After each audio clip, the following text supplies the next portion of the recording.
Thanks for being with us on a Thursday evening. I'm Tim Seaman. And I'm Bridget Bennett. Several Siouxland communities continue to see some of the lowest unemployment rates in Iowa, and the state maintains one of the lowest unemployment rates in the nation. It's why building a workforce is a top priority for many Siouxland business leaders.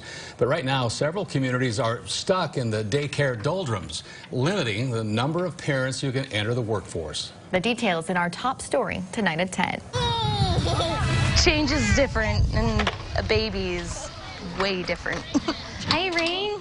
Sarah Miller knows all too well how a baby Can you help me pick up? can change your plans. I worked usually like a 2 to 10, 3 to 11 there, so daycares aren't open 2 to 10, 3 to 11. She recently quit her evening job at a convenience store Come here. to find something that would work with a daycare schedule. Not many daycares are open on Saturday and Sunday. I've had employees quit because of that. It's an issue many Siouxland businesses experience as they look to recruit more workers. Even for our first shift folks who got to be here at 5:45, which daycare is open before that. With more than 2,400 employees, Seaboard Triumph Foods is one of Sioux City's largest employers. Sustainability in terms of childcare has been a critical issue in the hiring process. Apply today at SiouxCityPork.com. He says it's not just the odd hours causing problems for his employees.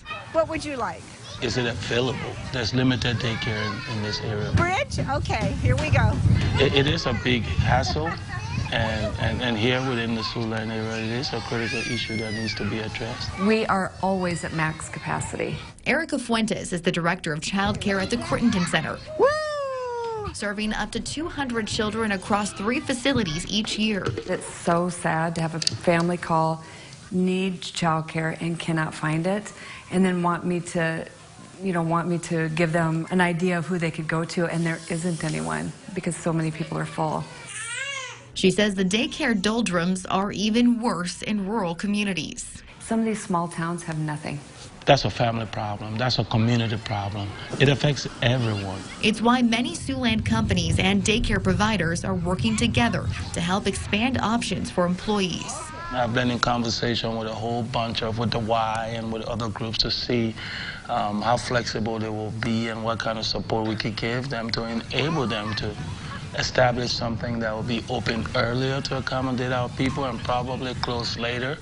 But this is not a unique STF situation. I think all employers within the Siouxland area are concerned and are having conversations to find a medium through which we can at least mitigate, if not totally resolve, this childcare issue. I think it's going to take the entire community, businesses, providers, and employees and parents and families. With the heads bobbling? I love it. I love the kids. I love working with the kids. Come here, buddy. Sarah found a unique solution to getting a job that fit with available childcare. Got him.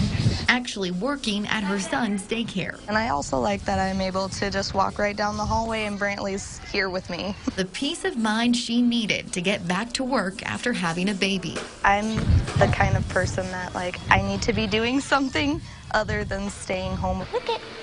If parents were comfortable and could find quality care, then yes, there'd be more people available to work.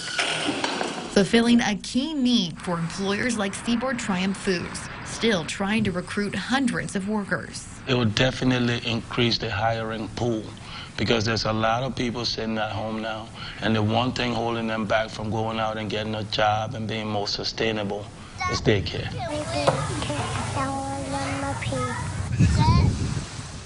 People working in Siouxland right now who are thinking about starting a family, daycare providers suggest signing up for a daycare spot early on in your pregnancy just to secure one of those openings if you do plan to go back to work.